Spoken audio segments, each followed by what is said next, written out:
24 ሰዓት ነበረ ስልክ ላይ እንትን የምንለው 24 ሰዓት ስልክ አይዘጋም። አንድ ሰሞን እንደውም ቲክቶክ ላይ በጣም ቫይራል ሆነን ነበረ። ሎንግ ዲስታንስ ሪሌሽንሺፕ ቪዲዮ ኮል ምናምን ነገር በጣም ፖስት ነበርና መታወሩትን ነው ፖስት የምታረጊው ሪከርድ እያረግሽ ያ ላይክ ቪዲዮ ላይ እንትን የምንለውን በቮይስ ሳይሆን በዘፈን ምናምን ነገር አድርገን ፖስት ነበረ። እሺ እና በቃ በጣም በአካል ተዋውቀን አናውቅም። ላይክ እንዲሁ በስልክ ብቻ ነው የምናወራው እና ብዙ ነገር እንትን ብለናል። ላይክ ብዙ ነገር ደስ የሚል ነገር አሳልፈናል። 3 አመት ቀላል አይደለም። ግን አሁን ላይ ከሌላ ሰው ጋር ነው ያለሁት። ሌላ ልጅም ወልጃለሁ። ግን ውስጤ በጣም የሚቆጨኝ ነገር እንትን አልኩኝ፣ ጊቭ አፕ አደረኩኝ። ላይክ ሌላ ሀገር ስትሆን አንድ ወጪክ ይበዛል ይሆናላ፣ ሰፖርት ነው የምታረገው። በዛ ላይ እሱ ስራ አይሰራም ነበረ እና በጣም ነበር ሰፖርት የማረገው ቤተሰቦቹ ምናምን ነገር እና ባዮ አልለወጣለ ይሆናላ። በጣም 3 አመት ሙሉ ለመናገር ያ ብር ልክለታለሁ። እሱ አይቆጨኝም ማለት እንደነኝ ብልክለት፣ ግን የሚለወጥ አይነት ሰው አልሆናለኝ። ተጣብቀዋለሁ። ላይክ ከ3 አመት 1 አመት የሚሞላ እንኳን አብረን ስንኖር አልሰራም። ስራ ምናምን ገብቶ ሰርቶ በስነ ስርዓት አያልቅም እና በቃ እሱም ማስተዳደር ሆነ። እኔም ደግሞ የነበርኩበት ነገር በጣም ስትራግል እያደረኩኝ ነበረ። ቤተሰብ እያለው እንደሌለው ነው እዚህ ሀገር ላይ የምኖር የነበረው እና 2 ስራ እየሰራው ምናምን በቃ ከበደኝ እና 3 አመት ሲሞላን አብሬ ከምሰራው ጋር አንድ ላይ ይሆናላ ላይክ ማውራት ምናምን ነገር ጀመርን እና ለቤተሰብ ነገርኳቸው እና ሳዋራቸው እሱን ተስፋ ከምታረጊ አምጥተሹም ነገ ከነገ ወዲያ ጥሎሽ ለሚሄድ ወንድ ጊዜሽን ከምታጠፊ እጅሽ ላይ ያለውን ተጠቀሚ ብለው መከሩኝ። ከዛ ከዚህኛው ጋር ላይክ እሱም ያውቃል አብሬው ላይክ እንደምናወራ አብር እንደምንሰራ ያውቃል፣ ግን ብዙ እንደሄደን አያውቅም። ከዛ በቃ ከዚህኛው ጋር ሲመቻችልኝ ላይክ ቤተሰቦችም ሲደግፉኝ ምናምን ነገር ምንም ሳልነግረው ሁሉን ነገር ባንዴ አቋረጥኩኝ። በቃ ሁሉን ነገር ባንዴ ቀጥ አደረኩኝ እና ስልክም ሲደውልም ምናምን ነገር ብሎክ አደረኩት። በጣም በብዙ መንገድ ሊያገኘኝ ሞከረ። እንዳለ ብሎክ ምናምን ነገር አድርጌው በቃ እንትን አልኩት ማለት ነው። ከዛ አሁን የሚቆጨኝ አሁንም የገባሁበት ህይወት ላይ ሰላም ያጣሁት ስለ እውነት እንዲህ ላይክ ፖስት ስታረግ ወይ እንዲስታርክ ሰው ደስተኛ ይሆንክ ምናምን ነገር ይመስለዋል። ይሄኛውን የቀረብኩት ለገንዘብ አይደለም። እኩል ስራ ነው የምንሰራው። እሱ ሜክ የሚያደርገውን ሜክ አደርጋለሁ። ግን ያው ካለ ቅርብ ያለ ይሻላል የሚል ያው የሰው ምክር ነው። ያኛውን አስተቶ እዚህኛው ጋር እንትን እንዳለ ያደርገኝ እና በመልክ አያቀኝም፣ በመልክ አላቆም። እኔ ይሄንን ያህል ይጎዳል ብዬ አላሰብኩኝም እና ላይፉ እንዳለ ሚስዳፕ ሆነ። በቃ እንዳለ ተጎዳ። ውጪ እስከማደር ፊቱ እንደማዲያት እስከመጠበስ ምናምን ነገር ደረሰ ማለት ነው። ከዛ ይሄንን ያወቅኩት እኔ ልጄን የ2 ወር እርጉዝ ሆኜ ነው። ከዛ በቃ ምን ልበል ላይፉ እንዳለ እንትን ሆነ። የሱ እንደዛ መሆን እኔን ስትረስ ውስጥ ከተተኝ። በቃ ልጄን ራሱ ለማስወረድ ጫፍ ደርሼ ነው የተመለስኩት። በቃ እኔ እንደዚህ ይሆናል ብዬ አላሰብኩም ነበር። እስካሁንም የህሊና ቁስል ነው የሆነብኝ። በቃ ማጨስ ጀመረ፣ መጠጣት ጀመረ። ቤት አያድርም። ቤተሰቦቹ ልጆችን እንደዚህ ያደረግሽብን አሉ። እየተደወለ በማላውቀው ስልክ ላይ ተደጋጋሚ እየተደወለ ልጃችን እንደዚህ ያደረግሽው በአንቺ ምክንያት ነው እንደዚህ ያደረግሽው እና የሱ ወንድም 2 አመት አንቨርሰሪያችንን ልናከብር ሳምንት ሲቀረን ምን አለው ጠርቶት በህልሜ አየሁኝ፣ እች ልጅ ጨለማ ውስጥ ስትከትክ አየሁኝ። በጣም ሃይማኖተኞች ናቸው እና እንደዛ ብሏለው ማለት ነው። እንደዛ ባለው በአመቱ ይሄ ነገር ተፈጠረ። ያንን አስበው እንደገና ይሄ በስልክ እየተደወለ እንትን የምባለው ምናምን ነገር ስቲል እስካሁን ድረስ ራሱ ወደ 10,000 ምናምን ፎሎወር የነበረው አካውንት ነበረኝ ቲክቶክ። እሱን አጠፋሁኝ። ፌስቡኬን ቀየርኩኝ፣ ኢንስታግራሜን ቀየርኩኝ። ስልክ ቁጥር ከ5 በላይ ስልክ ቁጥር ነው የቀያየርኩት በዚች ላይ 6 ወር 7 ወር ውስጥ ብቻ ማለት ነው። እና በቃ ምን ልበል ውስጤን በቃ ሰላም ይነሳኛል። ልጄን ባየሁት ቁጥር የማስበው እሱን ነው። እና አሁን ያለውበት ነገር ሰላም ነሳኝ። ለዛ ምን ትመክረኛለህ ብዬ ነው የመጣሁት። እሺ እስኪ ሚዩት አድርጊና አዳምጪኝ። አንደኛ እኔ ከፍርድ ነፃ ሆኜ ነው የምነግርሽ። እኔ ልፈርድ አልችልም። ፈራሽ ፈጣሪ ነው ያው ለማንም ሰው ማለት ነው። ግን ያው በመሰረቱ መጀመሪያም የነበርሽበት ሁኔታ አንቺ የደጎምሽ ገንዘብ እየላክሽ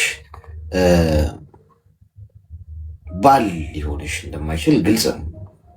ምንም ጥያቄ መሰረቱ ላይ ነው የምነግርሽ። በቃ ቲክቶክ ላይ ተጠባበሳችሁ ሰዎች ቪዲዮ ኮል እያወራችሁ ፍቅራችሁ ለሰው ታሳያላችሁ፣ ኮመንት ላይክ ይሰጧችኋል። ሰው ባሏ አንቺ ነሽ፣ ባል ነሽ አንቺ። አንድ ዝጭቀኝ ነገር ልስጥክ። በጣም ሆፕ ሰጥቼው ነበረ እኔ ያለሁበት ሀገር ይዤ እንደምመጣ እንደማገባው በጣም ሆፕ ሰጥቼው ነበር። እና አይምሮ ውስጥ የነበረው ያ ነው በአንዴ ሁሉም ነገር ዲስትሮይ ሆነው እሱ ነው ልልሽ። አሁን አንቺ እንደውም ይዘሽው እንደምትመጪ እኔ ገንዘቡ ላይ ነው እንደውም እሱን ስላልነገርሽን ገንዘቡን ትሰጪዋለሽ፣ ሰፖርት ታደርጊዋለሽ፣ የቤተሰቡን ገንዘብ ትልኪያለሽ። ይሄ ልጅ አንቺን አይደለም የሚፈልገው የነበረው። ተስፋ አረገ ውጭ ሀገር ሄጄ እኖራለሁ ህይወቴን ቀይራለሁ ብሎ አሰበ። በአንቺ ላይ ተረማምዶ ማለት ነው። እሱም ለመብላት ነው ሀሳቡ የነበረው። ገብቶሻል? አሁን ያ ስህተት ነው እያልኩሽ ነው። ምክንያቱም ሌሎቹም አሁን በዚህ መንገድ ያሉ ሰዎች ይኖራሉ እዚህ ውስጥ። ስህተት ነው።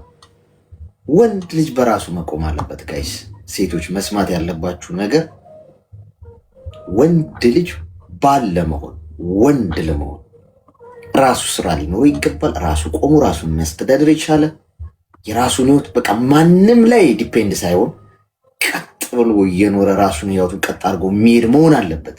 ስትመርጪው እንኳን በመልክ አይደለም መምረጥ ያለብሽ፣ በአቋም አይደለም፣ በአነጋገሩ አይደለም፣ ህይወቱን ማየት አለብሽ። እንዴት ነው የሚኖረው? አላማ አለው ወይ? ገብቶሻል? እሱ ነው ፖይንቱ።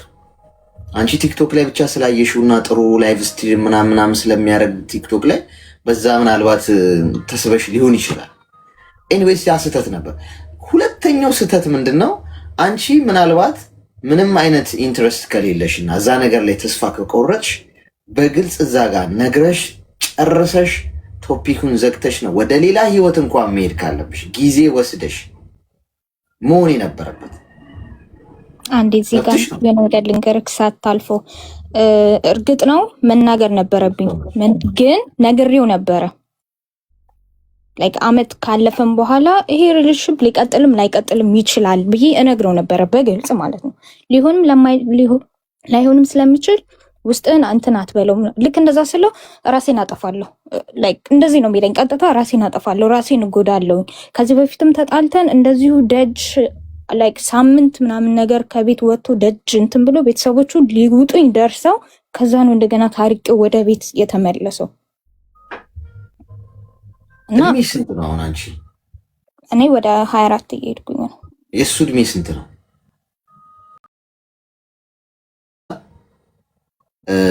ሰዎች ፑሽ አድርገውሽም ይሁን ቤተሰብ እንደዚህ ብለውሽም ቢሆን ዞሮ ዞሮ ይህንን ስህተት መቀበል ስትችይ ነው የምትድኙ። አሁን አንቺ ከስህተቱ ለመንጻት ኦኬ ያረኩት እኮ ይሄ ነው ብለሽ ሪዝን ስትሰጪ ጭንቅላትሽ በሽታውን ይለቅብሻል። ህሊናሽ ይሄን ለምን አረግሽ? የሱ ህይወት መበላሸት እኮ አንቺ ነሽ ችግሩ ምናምን ይልሻል። ስለዚህ አሁን ለትክክለኝነትሽ ኤቪደንስ ማቅረቡን ታቆሚና ምን ታደርጊያለሽ? ስህተት ነው ቅብል አጥፍቻለሁ፣ ስህተት ነው ይሄ ማድረግ አልነበረብኝ ብለሽ እንደ ጥፋት ስትቀበዩ፣ ስለዚህ ኦልሬዲ አበቃ ማለት ነው። ሴጣንም እየመጣ በጆሮ ሹክ አይልሽም፣ እንዲያረግሽው ለምንድን ነው ምናምን አይልሽም። ኦልሬዲ ስህተት መሆኑን ምናምን ተቀበለሻል፣ ንስሐ ትገቢያለሽ። ገብቶሻል? በቃ ፈጣሪ ወይ እኔ በማወቅም ባለማወቅ ይሄንን ስህተት ሰርቻለሁ እንደ ሰው አውቄም ላርገው ሳላውቅ ግን እንደ ጥፋት ይህን ይቅር በለኝ ብለሽ ለፈጣሪሽ ይቅርታ ጠይቂያለሽ። ከዛ አሁን ያለሽበትን ህይወት ተቀበዩ። ሁሉም ሰው ስህተት ይሰራል። አሁን አብዛኛው ሰው ድንጋይ ሊወረውርብሽ ነው የሚሞክረው ስለማውቀው። አሁን ይህንን ሀሳብሽን ለጓደኞች ብትነግሪያቸው፣ ለሆነ ሰው ብትነግሪ አንቺ እንደዚህ አድርገሽ ምናምን ነው የሚሉሽ። ገብቶሻል? ሁሉም ሰው ስህተት ይሰራል። ግን ስህተት የሰሩ ሰዎች ናቸው እንደውም ወደ ትክክለኛው መንገድ የሚሄዱት። በቃ የአንቺ ጣፋንታ ፈጣሪ የጻፈው ከዚህ ሰው ጋር ነበር። ገብቶሻል? ለዛን የተጋባችሁት እንጂ ተጋብታችሁ አንቺም ደስተኛ አትሆኝም። የማትፈልጊበት ህይወት ቢሆን ኖሮ ኤክስፒሪየንስ አድርገሽዋል፣ ያለሽበትን ወደሽዋል። አሁን ችግሩ ምንድን ነው? እዛች ጋር እሱ ዳሜጅ እየሄደ በመጣ ቁጥር አንቺ የተጠያቂነት ስሜት ውስጥ እየገባች ትመጫለሽ። ይሄ ትክክል አይደል እንዴ? ከአንድ ሰው ጋር ሰው ይፋቀራል፣ ይለያያል። የሰራሻ ስህተት እውነቱን ነግረሽ ቴንኪዩ ቬሪ ማች አንተም የራስህን ህይወት ኑር፣ እኔ በዚህ ግንኙነት ውስጥ መቀጠል አልፈልግም ብለሽ ብትሄጂ ኖሮ እችኛዋ ስህተትሽ አጸጸት አትሆንም ነበር።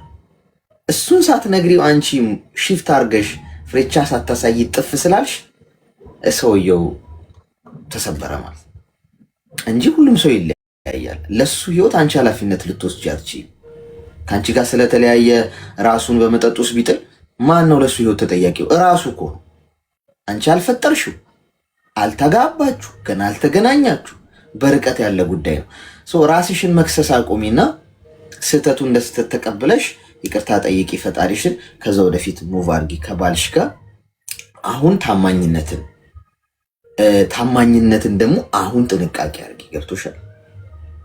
አሁን ከቀድሞ ፍቅረኛሽ ከነበረ ሰው ጋር ትንሽ ዲያሎግ እንኳን ለመለዋወጥ እንዳትሞክሪ። ስህተት አንዴ ሰርተሻል አይደል? ዛትሴት በቃ ተጠናቋል። ስህተትሽን አክሰፕት አድርገሽ ይቅርታ ጠይቀሽ ፍጹም ታማኝ ሆነሽ አሁን ላለው ግንኙነትሽ ወደፊት መሄድ።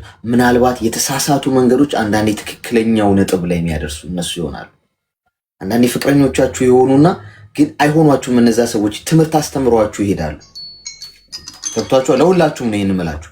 ፍቅረኞቻችሁ የሆኑ ሁሉ የምታገቧቸው አይደሉም።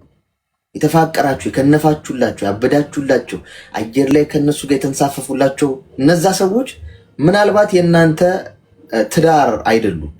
ትክክለኛውን ትምህርት ሊያስተምሯችሁ የተላኩ ሊሆኑ ይችላሉ። ገብቷችኋል? ወይ ሰብረዋችሁ ሄደው ህይወትን ያስተምሯችኋል፣ ወይ በሆነ ምክንያት ግን ትክክለኛው ሰው ጋር እንድትገናኙ ያ ሰው መንገድ ይሆናል። እሱን የሚያውቀው እግዚአብሔር ነው። ስለዚህ ሜቢ ይሄ መንገድ እዚህ አድርሶሻል። ስህተቱ እንደ ስህተት ትቀበይና ምን ታደርጊያለሽ? የአሁኑ ህይወትሽ ላይ በታማኝነት ትቀጥያለሽ። ይሄ ከአይምሮ ጸጸት ነፃ ያወጣሻል ማለት ነው።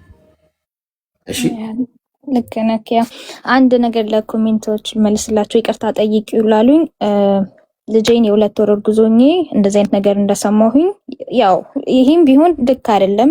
ምክንያቱም አሁን እየመከርከኝ ነበረ። አሁን ካለሁበት ሰው ከልጅ አባት ተደብቄ አዋራሁት እና ይቅርታ በቃ አሁን የተፈጠረው ነገር እንዲህ ነው ብዬ ስለው ምን እንዳለኝ ታውቃለህ? አንድ ልጅሽን አስወረደሽ ወደ እኔ ተመለሽ፣ 2 ደግሞ እምቢ ብለሽ ገፍተሽ የምትሄጂ ከሆነ በልጅሽ ታገኘዋለሽ ብሏል። ይኸውልሽ አይደለም እግዚአብሔር እንደሰው አይደለም። ሚኒና አሁን ሁል ጊዜ ደስ የሚለኝ ነገር ምን እንደሆነ ታውቂያለሽ? ምድር ላይ ስኖር እግዚአብሔር እንደሰው አይደለም። ይህን ምድር የሚቆጣጠረው ሰማይና ምድር የሚቆጣጠረው የሰው ልጅ ቢሆን አስበሽዋል? አሁን እዚህ ጋር ራሱ ያሉ ኮመንት ላይ የፈረዱብሽ ምናምን ነበሩ። በቃ ይቆራርጠዋል፣ የሰው ልጅ ያጠፋቸዋል። ግን ፈጣሪ በጉቦ አይሰራም፣ በምን አይሰራም። ልብሽና ኩላሊትሽን ነው የሚመረምረው። ልብሽን ነው የሚያየው። በአጠቃላይ ምን ልስ ራሱ ካልሽ ከስህተትሽ ይተውልሻል። ፈጣሪ እንደሰው አለ በልጅሽ ታገኘዋለሽ አይደለም። አንቺ በሰዓቱ ትክክል ነው ብለሽ ያሰብሽው ነገር አድርገሻል። ሳይሆን ነበረ አንዳንዴ በማወቅ ያጠፋነውን ሁሉ ቢቆጥርብን ታዲያ የት በደረስን ነበረ። ገብቶሻል? ስለዚህ አንቺ ምንድነው ማድረግ ያለብሽ? ከዚህ በኋላ ተደብቀሽ እንዳታወሪው። ለባልሽ ፍጹም ግልጽ ነው መሆን ያለብሽ። እያንዳንዱን ኤቭሪቲንግ ግልጽ አድርጊለት። ልክ አሁን ለእኔ እንደነገርሽ። ገብቶሻል? እውነት ነው ማወቅ አለበት ባልሽ። ሁሉ ነገርሽን ማወቅ አለበት። የተደበቀ ነገር መኖር የለበትም። ይህ ሰውዬ ነገር መጥቶ ሊያፋታሽ ሊሞክር ይችላል፣ የማይሆን ነገር ነግሮ። ገብቶሻል? አንቺና ባልሽ ግልጽ ከሆናችሁ፣ ለባልሽ ፍጹም ታማኝ ከሆንሽ ፈጣሪ በፍቅርና በታማኝነት ውስጥ አለ ስህተትሽን ይቅር ይልሻል። እሺ እሺ በጣም ነው የማመሰግነው። ተባረክልኝ። እሺ ናት። አመሰግናለሁ። ከባድ ነው። ኮሜንታተሮች ግን አንዳንድ ኮሜንታተሮች እንትን ምንድን ነው ኮመንት በድንጋይ ቢሆን ፈንክታችሁ ምናምን በቃ ሰውን ደንበደም አድርጋችሁ ነበረ። ቀዶ ጥገና ክፍል በናስገባችሁ እናንተ ነው መርፌውን ላመትረሱ ይመስለኛል። እንደውም መርፌ ከመረሳ ብላችሁ መዶሻውን ዶማውንም ማምጣው አንድ ላይ ውስጥ ከታችሁ መሰፉት ላይ ይመስለኛል። ያ ሰው የታባቱ ድራሹ ይጥፋ። አንዳንድ ነገሮችም ፍርድ አያስፈልጋቸው። እኛ መፍረድ መብት የለንም። እኛ ራሱ ይፈረድብናል እኮ ጋይስ። የእውነት ቤቲ አመሰግናለሁ። እሺ ቴንክ ዩ ሶ ማች። ሶ ጋይስ ጥሩ ቆይታ ነበረን። ሰዓታችንን ጨርሰናል። ለሰዓታችን ታማኝ መሆን አለብና በጉዞ ውስጥ በስራ ላይ ተኝታችሁ ቢሮ ውስጥ መንገድ ላይ በምንም አይነት ሁኔታ ውስጥ ከመላው ዓለም ሆናችሁ ነው እየተከታተላችሁ የነበረው ስላላችሁ ደስ ይለኛል። እንደዚህ ይሄንም በቢሊየን ብር አልቀይረውም። እሺ እናንተ ጋር ያለኝን ነገር በጣም በቃ ትረባውም ይኖራል፣ ሳቅ ጨዋታውም ምናምን በየማሉ እቺን ታይም አጣጥመናት ነው ታልቀውና ብዙ ነገር እንደተማራችሁ ተስፋ አደርጋለሁ። የከፋችሁ የጨነቃችሁ ዙሪያ ገባው ገደል ሆኖብኛል ብላችሁ የምታስቡ ተስፋ የቆረጣችሁ ያዘናችሁ የከፋችሁ ሰዎች ኑ ሻ አዳመጣችኋል። ማንም ፐርፌክት የለም እዚህ ምድር ላይ እና እኔ ከእናንተ ተሽዬ ሳይሆን እዚህ ጋር ያለሁት ሆስት ስለማደርገው ብቻ አንድ ሰው ስለሚያስፈልግ እንጂ ከእናንተ ልማር ነው የምመጣው። በዚህ አጋጣሚ ሁሉም ሰው እኩል ነው እዚህ ቤት ማለት ነው እና ነገ በተመሳሳይ ሰዓት እንገናኛለን። ሁላችሁንም በጣም እወዳችኋለሁ። እየመሸ ያለበት ሀገር የምትኖሩ በደህና አደሩ። አልመርቀን እሺ ልመርቃችሁ። እግረ እርጥብ ያርጋችሁ። በሄዳችሁበት በሙሉ የሰው ፍቅር ይስጣችሁ። ከህፃን እስከ አዋቂ የነካችሁት ሁሉ ወርቅ ይሁን ይለምልም። እናንተ የሰራችሁት ሁሉ በረከት በበረከት ይሁን። በህይወታችሁ ውስጥ አንድ ነገር ካለ አሁን ያ ምንም ነገር ይሁን የአንድ ነገር ሺህ አርጎ ይባርክላችሁ። ሚሊየን ቢሊየን ትሪሊየን አርጎ ያብዛላችሁ። ጤናውን ይስጣችሁ። ከምንም በላይ ሀብት ጤና ነው። እሺ ጤናማ ከሆናችሁ ገንዘብ ሰርታችሁ ታገኝታላችሁ። ሀብት ሰርታችሁ ታመጡታላችሁ። አይመማችሁ፣ ህመም አያገኛችሁ። ክፉን ከፊታችሁ ያርቅላችሁ። ደግ ደጉን ያሳያችሁ፣ ያሰማችሁ። እሺ አስመሳይ ሰዎችን ከህይወታችሁ ይንቀልላችሁ። እወዳችኋለሁ። ላቭ ዩ ኦል። በመላው ዓለም የምትገኙ ወዳጆቼ ነገ እንገናኛለን። እየመሸ ያለበት ሀገር የምትኖሩ ደህና አደሩ። እየነጋ ያለበት ሀገር የምትኖሩ ደግሞ መልካም ቀን።